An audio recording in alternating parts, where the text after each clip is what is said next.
Hi, I'm Gary Wheeler, and this is Public Speaking. This topic deals with using notes to present your speech. I'll deal with teleprompter in a separate video.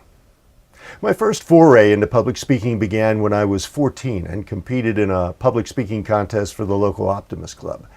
There were just 3 requirements for the speech. 1, it had to be related to their mission.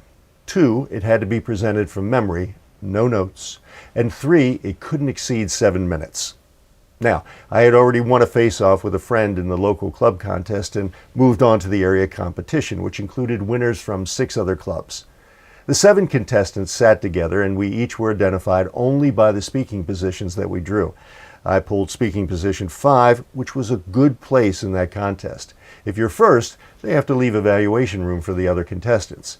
If you're the last speaker after dinner, everyone is tired. Position 5 was prime. When speaker number 4 finished and the applause died down, I was getting ready to stand. I slid back my chair and was halfway upright when the Toastmaster said, "And now, speaker number 6. Somewhat confused, I sat back down and thought for some reason they were shaking up the order. Then the Toastmaster corrected himself. He said, "I'm terribly sorry. I meant speaker number 5. And so I stood again, moved to the lectern. On a side note, checked the difference between a lectern and a podium. And so I began. Mr. Toastmaster, members of the Optimist Club, family and friends, fellow contestants." And then nothing. The speech was gone. I stood there and said, okay, I'm just going to try to stand here and remember my speech. Now, the audience looked extremely uncomfortable. But I couldn't worry about them. I needed to focus on that speech. Where in my brain had I put it? The Toastmaster said, "Take a look around you." So I began to look. Nothing. After a moment or two, he said it again.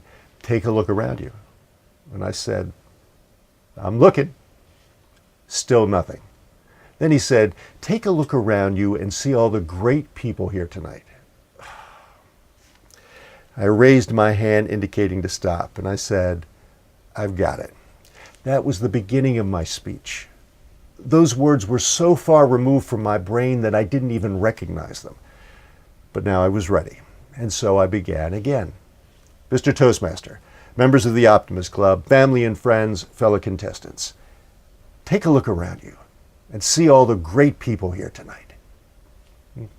I finished the speech without incident, but I had already been disqualified for going over time. You see, the time started at the beginning of my first attempt.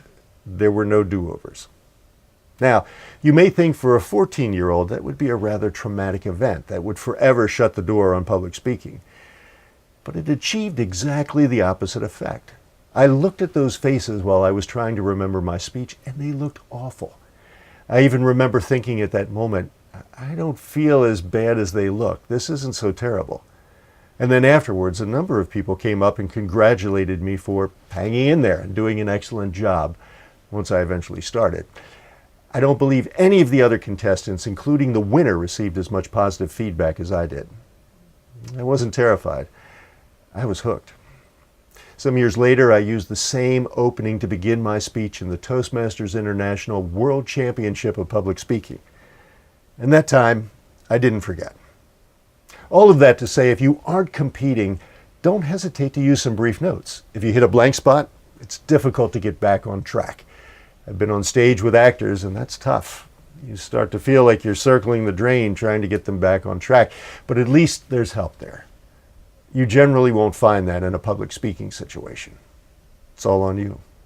So use brief notes, and don't put yourself in the position of reading from extensive writing. That's not effective either, and we'll discuss that in a separate video. Keep the notes brief so that you can find your place and continue to talk to us. The key is talking to us, not at us. Everyone should feel like you're having a dialogue with them. That means you have to look at them, connect with them. And if the audience can feel that connection, then you've developed a relationship. So use your notes, and then take a look around you. Thanks for watching.